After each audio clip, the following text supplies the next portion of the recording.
Значи, едно от най-отвратителните неща, които можете да видите, това е бременна жена с огромен корем, тя ще роди всеки момент, с цигара.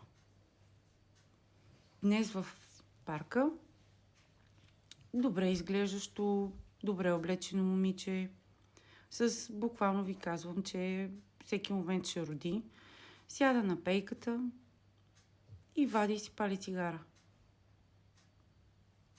Направо като я видях, честно ви казвам, всичко ми се обърна отвътре. Просто така започна да ми ври да кипи. Поудях. Вярно, всеки има право на личен избор. Ама колко пък толкова да си страстна пушачка, че да не можеш да спреш да пушиш известно време. И въобще не ми излезите с тия. Доктора ми каза така. Защото това съм го чувала много пъти.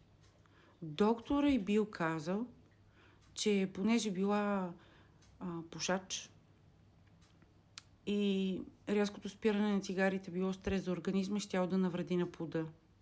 Ти да видиш. Кажете, кой е този доктор, който ги дава тези предписания? Аз ще ходя да го питам, защото няма такъв доктор. И изглеждате отвратително. Не, че съм някаква моралистка или нещо. Просто е отвратително, момичета. Толкова ли сте слаби? Толкова да не можете? Пожелали сте го, искали сте го, забременяла сте. Хоп.